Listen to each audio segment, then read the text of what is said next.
ہجرت کی رات ہے، ہجرت کی رات ہے، تجلیوں کی برسات ہے، رحمتوں کی بارات ہے، نبی کی ذات ہے، علی کا ساتھ ہے، ہاتھ میں ہاتھ ہے، دشمنوں کی گھات ہے، واللہ کیا بات ہے۔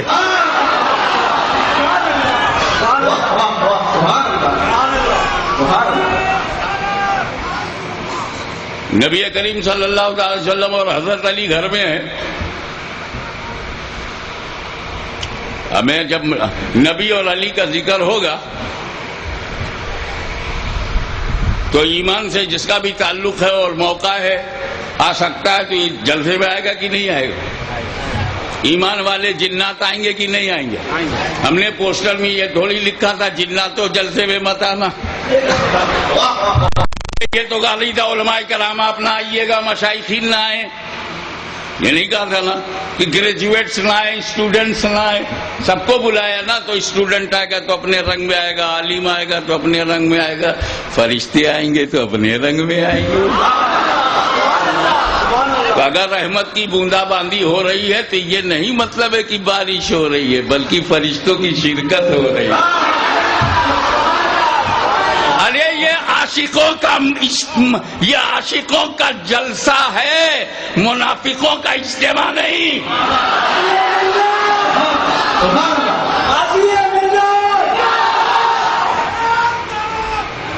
اس لیے اول تو وہ صرف علامتی طور پر اپنی شرکت دکھا رہے ہیں، اور اگر موصلہ دھار بارش بھی ہو جائے تو گھبرانا نہیں، تم آزما کے دیکھ لو، یہ یزیدیوں کا جلسہ نہیں، یہ شہدائے کربلا کے عاشقوں کا جلسہ ہے۔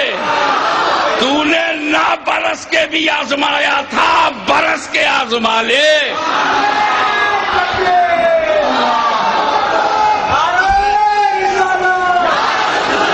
نبی کریم صلی اللہ تعالی وسلم مولا کائنات علی مرتضی مشکل کشا گھر میں ہے، اور باہر 40 کافر، ہاؤ مینی 40، 40 کافر، 80 آنکھیں۔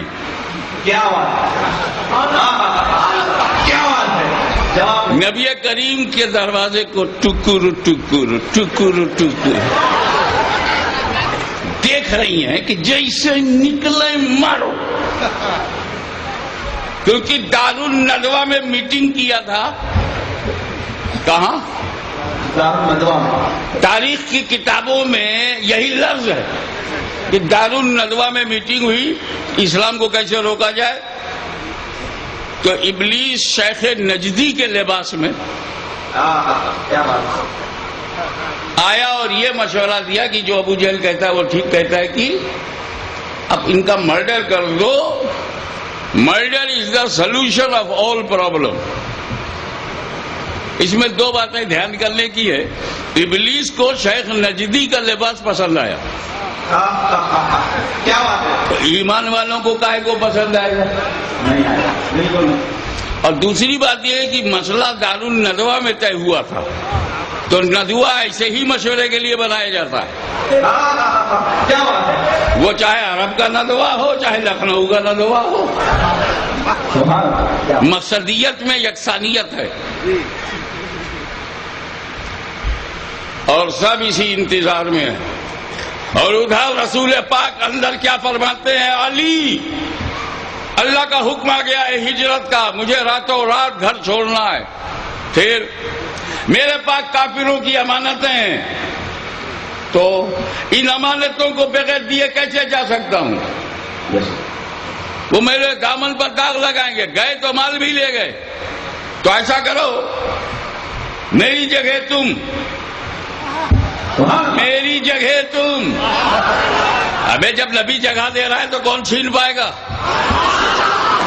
میری جگہ تم، صبح اٹھنا، میرے بستر پہ سو جاؤ، میرے بستر پہ سو جاؤ، ایک ایک لفظ پہ دھیان دینا، میرے بستر پہ سو جاؤ، صبح اٹھنا، یہ امانت فلاں فلاں کی ہے، اسے دینا، پھر مدینے آنا، پھر مدینے آنا۔ اور حضور صلی اللہ تعالی وسلم نے کیا کیا؟ علی کو تو لٹا دیا بستر پہ، slip deeply comfortable on my bed. In the morning when you will leave my bed, distribute everything to the deserving persons, and then you come back to Madinah Munawwara. حضرت علی لیٹ گئے اور حضور نے کیا کیا؟ کنکری ہاتھ میں لی، دروازہ کھولا، کنکری پھینکا۔ نبی کریم جاگتی آنکھوں کے سامنے سے بیچ میں سے نکل گئے، کافروں نے دیکھا ہی نہیں۔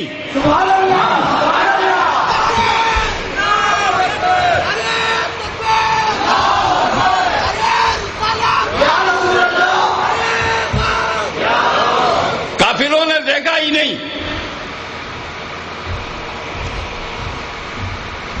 نبی نے پھینکا تو خدا کیا فرما رہا ہے؟ رما رمیتا، اے نبی تم نے نہیں پھینکا۔ یا اللہ، ہم جانتے ہیں نبی نے پھینکا، نبی کو خبر ہے کہ میں نے پھینکا، تاریخ میں ہے نبی نے پھینکا، مشاہدے میں ہے نبی نے پھینکا۔ خدا کہتا رما رمیتا، انکار کر رہا ہے رب۔ ما رمیتا، تم نے نہیں پھینکا، اذ رمیتا، وہ جو دکھتا ہے پھینکنا اب اقرار ہو رہا ہے، تم نے نہیں پھینکا جو تم نے پھینکا۔ وَلَكِنَّ اللَّهَ رَمَا، بلکہ اللہ نے پھینکا۔ اب تو آنکھ کھل جانی چاہیے کہ پھینک رہے ہیں رسول اللہ، اور قرآن کہہ رہا ہے پھینک رہا ہے اللہ۔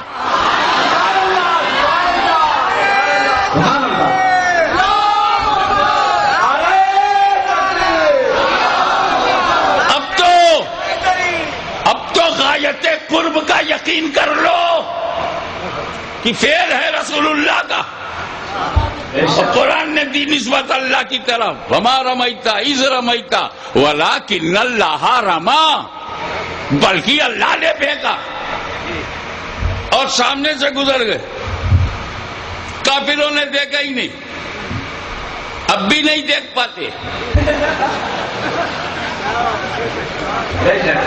اب بھی نہیں دیکھ پاتے۔ ایک بولا تم لوگ میلاد میں کھڑے ہوتے ہو، میلاد میں مصطفیٰ آ جائیں، محفل میں ہم نے سجا لی، یا رسول اللہ آ جائیے، دکھتے تو نہیں۔ میں نے کہا یہی شکایت ابو جہل کو بھی تھی، نکل گئے مگر دکھے نہیں۔ نہیں دکھنے سے آنا جانا انکار نہیں ہو سکتا۔ آئیں جائیں دکھتے نہیں، جنہیں کنکری لگ گئی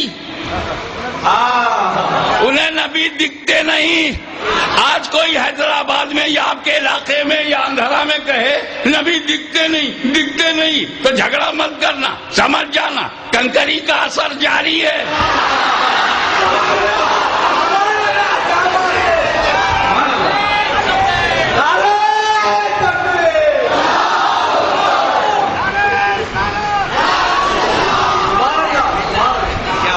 ادھر نبی کریم باہر نکلے، ادھر مولا علی سو گئے۔ ہمیں سو جانے میں حیرت نہیں تھی، حیرت ان کے اسٹیٹمنٹ پر ہے، حیرت ان کے بیان پہ ہے۔ فرماتے ہیں وہ رات جو خطرے کی رات، قتل کی رات، مرڈر کی رات، خطرناک رات، اس کے بارے میں بولتے میں ایسی چین کی نیند سویا۔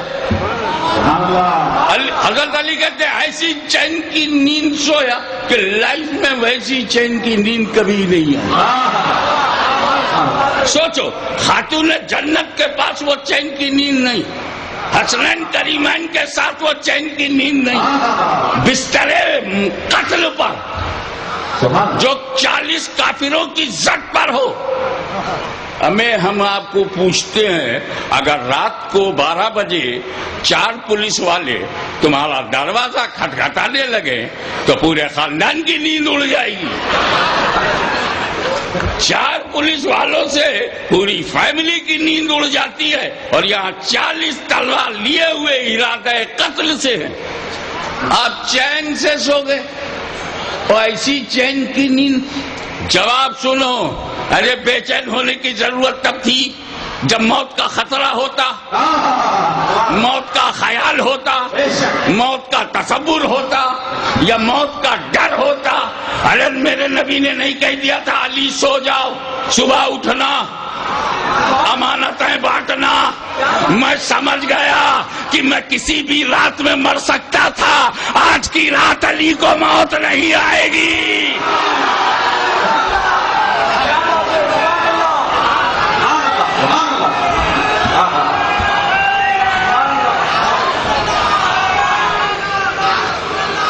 میں کسی رات میں بھی مر سکتا تھا, آج کی رات مجھے موت نہیں آئے گی کیونکہ نبی نے زبان دے دیا سو جاؤ, صبح اٹھنا, امانتیں بانٹنا, مدینے آنا تو میرا زندہ رہنا ضروری, صبح اٹھنا ضروری, امانت بانٹنا ضروری, مدینے جانا ضروری, موت کا خطرہ ختم. اسی پہ ایک جملہ آ گیا کہ جس کی گارنٹی نبی لے لے, جس کی گارنٹی نبی لے لے وہ علی ہوتا ہے. علی, توجہ چاہوں گا, جس کی گارنٹی نبی لے لے وہ علی ہوتا ہے. علی, اور جس کی گارنٹی علی لے لے وہ ولی ہوتا ہے. ولی.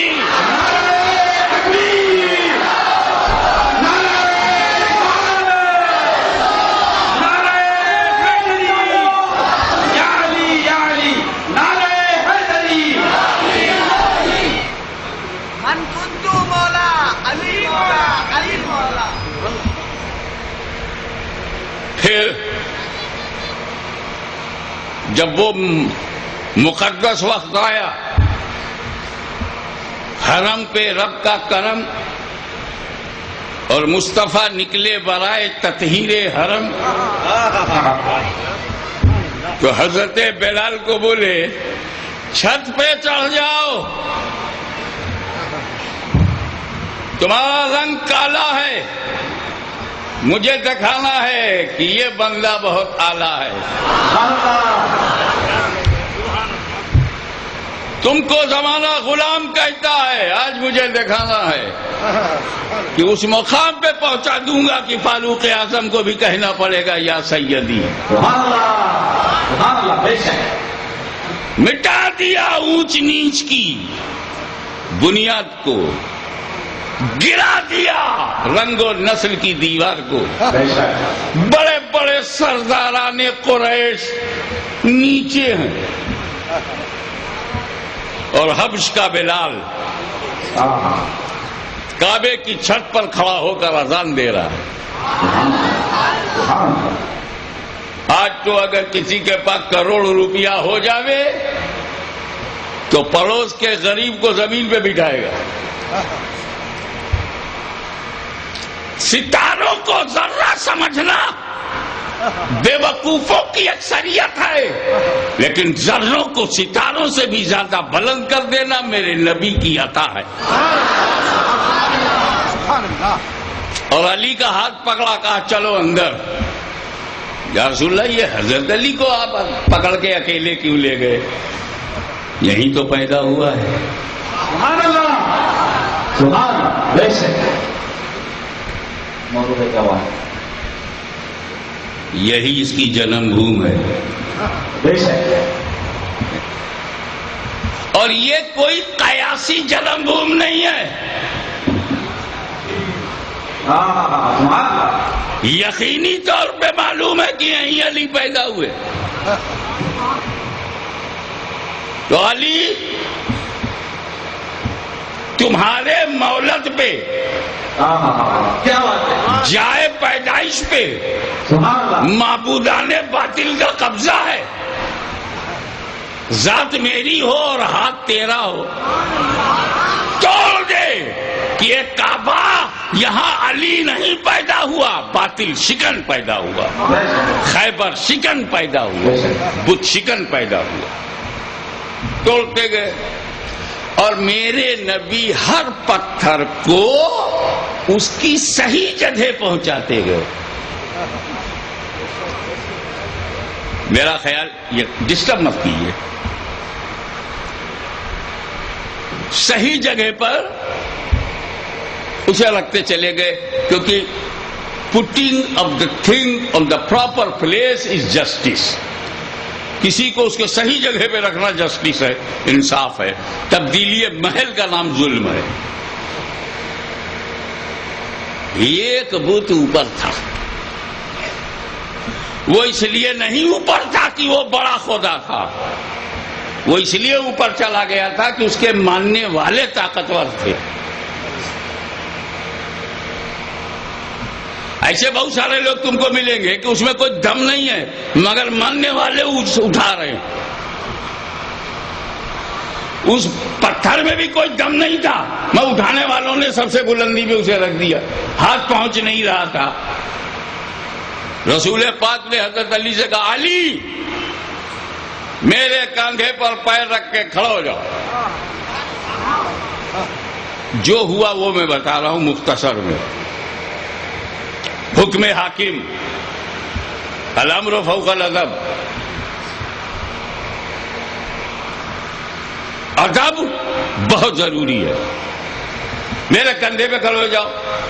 رسول پاک تھوڑا جھکے زمین کی طرف، جیسے ہم لوگ اکڑو بیٹھ جاتے ہیں، سرکار بیٹھ گئے اور حضرت علی نے اپنے دونوں کاندھے اپنے دونوں قدم دونوں پیر نبی کے کاندھے پہ رکھا اور نبی نے اٹھایا۔ اور جب یہ منظر علی کے دیوانوں نے دیکھا تو سب جھوم اٹھے کہ اب اس علی کو دنیا کی کوئی طاقت گرا نہیں سکتی جسے نبی نے اٹھا دیا ہو۔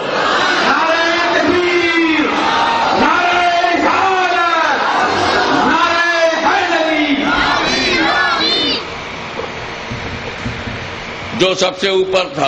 اب آئیے ایک تھوڑی سی اندر کی بات ہو جائے۔ جس وقت میرا نبی، مورخ تو یہی سمجھ رہا ہے کہ نبی نے اٹھایا ہے اور بت تک ہاتھ پہنچا اور بت کو نیچے لائے، بس یہی دکھ رہا ہے، مگر اندر معاملہ کچھ اور چل رہا تھا۔ اس ظاہر کا کچھ باطن الگ تھا۔ نبی اٹھاتے اٹھاتے پوچھتے ہیں، علی کہاں تک پہنچے؟ آہستہ آہستہ اٹھا رہے ہیں اور پوچھ رہے ہیں، علی کہاں تک پہنچے؟ عرض کیا، یا رسول اللہ اجازت ہو تو عرش الہی کھینچ کے قدموں میں کر دوں۔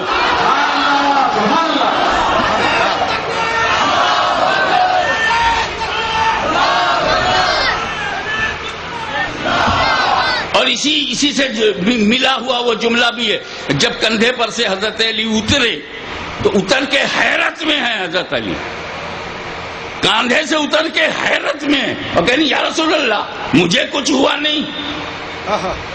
اس کا مطلب سرکار علی حقیقت میں کندھے سے نہیں اترے تھے۔ کندھے سے اترنے والے بچے کو حیرت نہیں ہوتی؟ ماں باپ جب کندھے پہ بچے کو لیتے ہیں اور پھر کندھے سے اتارتے ہیں تو اسے کوئی حیرت ہوتی ہے؟ تو پھر نبی کے کندھے سے اترنے پر حیرت کی بات کیا تھی؟ معلوم اترے کہیں اور سے،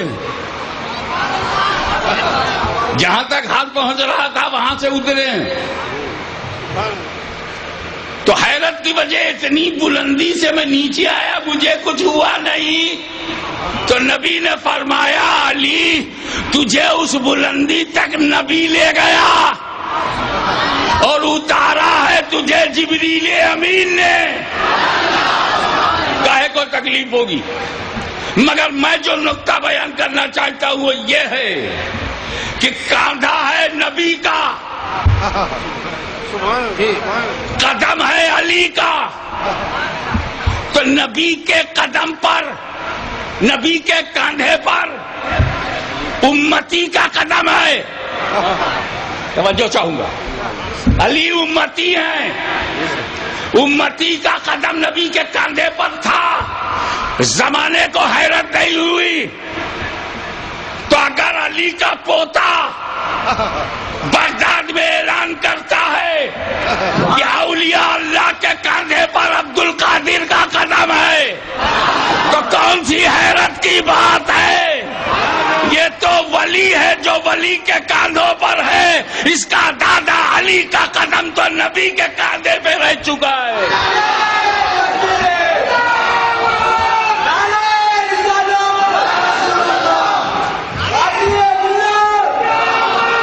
اولیاء روزگار کے کاندھوں پر عبد القادر کا قدم. کیا مطلب؟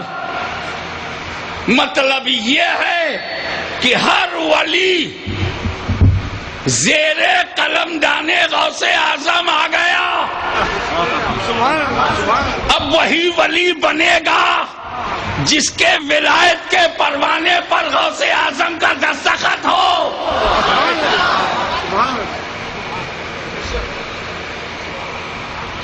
ایسا